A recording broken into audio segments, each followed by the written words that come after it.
Sean bienvenidos a un nuevo video de este canal, Anatomía Fácil por Juan José Sánchez, y hoy hablaremos acerca de la fosa posterior de la rodilla, conocida anatómicamente como la famosa fosa poplitea. Antes de comenzar este video, los invito a que me escriban aquí en los comentarios si quieren algún video en particular que yo desarrolle en mi canal. Ya este es el video número 55, somos más de 13.000 suscriptores y los invito a que si no se han suscrito a mi canal se pueden suscribir.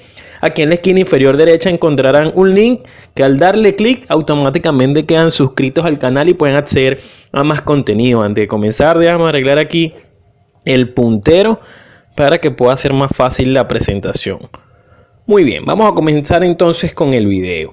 Para nosotros hablar de la fosa poplitea, primero tenemos que saber que la fosa poplitea es una fosa que se encuentra en la región posterior de lo que es la rodilla.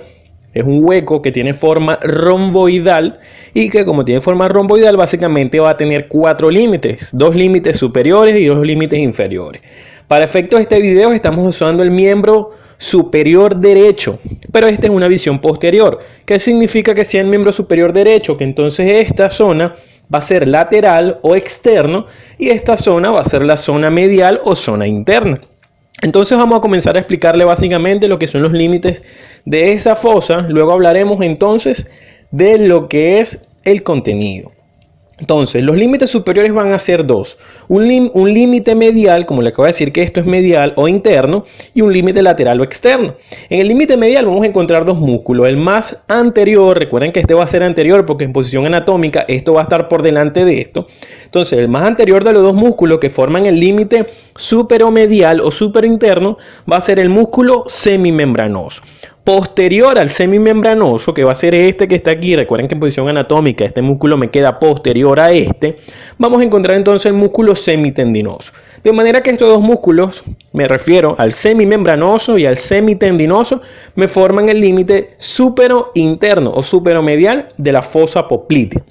Ahora, el límite superoexterno o superolateral va a estar dado por el músculo bíceps femoral. Muy bien, ahora vamos a hablar de los límites inferiores. En los límites inferiores igualmente encontramos un límite inferior interno o inferomedial que va a estar dado por el músculo gemelo interno. Mientras que el límite externo o inferoexterno o inferolateral va a estar dado por dos músculos. Uno es el vientre externo o vientre lateral del gemelo.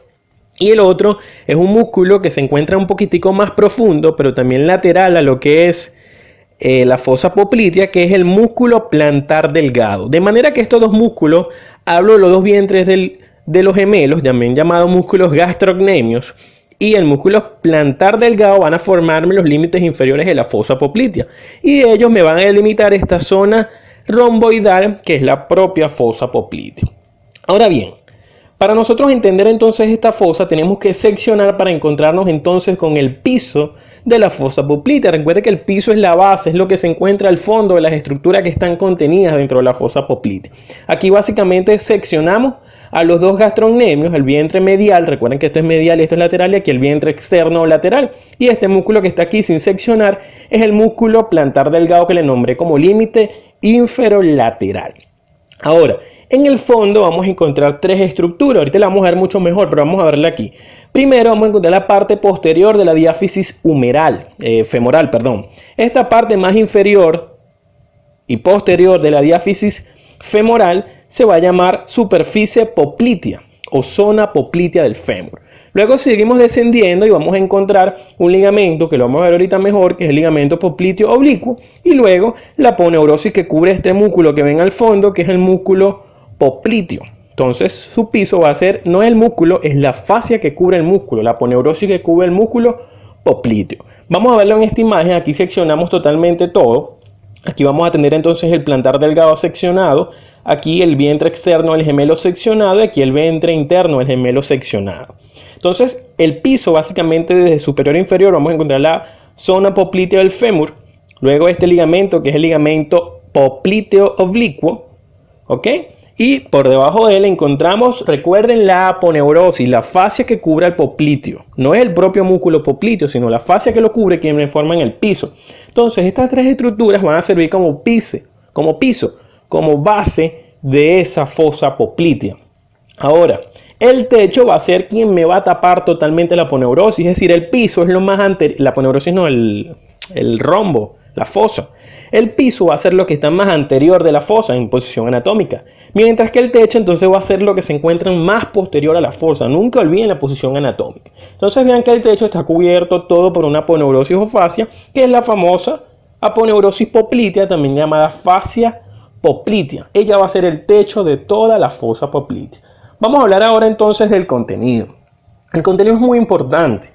Aquí en la fosa poplitea, aquí nosotros podemos palpar pulso, podemos incluso intentar tomar la tensión arterial. Entonces tiene una implicación médica bastante importante. Entonces aquí básicamente encontramos a dos nervios. ¿Cuáles son esos dos nervios? Primero, este nervio que ustedes ven aquí bien grueso, que es el más grueso de todo el plexo sacro, es el famoso nervio ciático. Ese nervio ciático en su parte más distal, que es cuando está justamente entrando a nivel de la fosa poplitea, se divide en sus dos ramas terminales. De manera que quien se va a encontrar en la fosa poplitea son las dos ramas terminales del nervio ciático. Uno es el ciático popliteo interno, que es este que ven aquí, que es el más grueso, también llamado nervio tibial. Y el otro es el nervio ciático popliteo externo. Ese ciático popliteo externo también se llama nervio peroneo común. De manera que estos dos nervios, hablo del tibial o ciático popliteo interno y el peroneo común, también llamado ciático popliteo externo, son contenido de lo que es la fosa poplitea. Es uno de sus contenidos más laterales. Nos vamos entonces desde lateral hasta medial.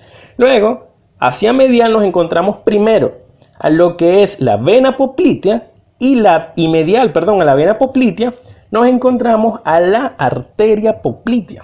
De manera que estas estructuras nerviosas y vasculares van a ser contenido en la fosa poplitea. Recuerden que esto es medial, aquí se ve que aquí está la línea media, puede ser el hueso sacro, y esto es lateral. Ahora, vamos a encontrar esta vena aquí, que es una vena muy superficial, que está drenando justamente la vena poplitea. Esa es la vena safena externa. En muchas literaturas, esta vena safena externa la llaman como vena safena menor. Ella es una vena muy superficial que viene en la parte posterior de la pantorrilla y que drena justamente su sangre a través de la vena poplitea. Ahora, también vamos a encontrar a nivel de esta fosa poplitea el nervio femorocutáneo posterior. Este nervio que ustedes ven aquí que está cortado, seccionado, es el nervio femorocutáneo posterior. Ahorita les voy a enseñar una imagen que cuando él desciende, él ocupa la parte más superficial de esta fosa poplitea. Vean esta imagen, este sería el nervio femorocutáneo posterior que inerva toda la piel de la parte posterior del muslo y vean que sus ramas más terminales llegan entonces a la fosa poplitea. Por eso es que él se considera contenido.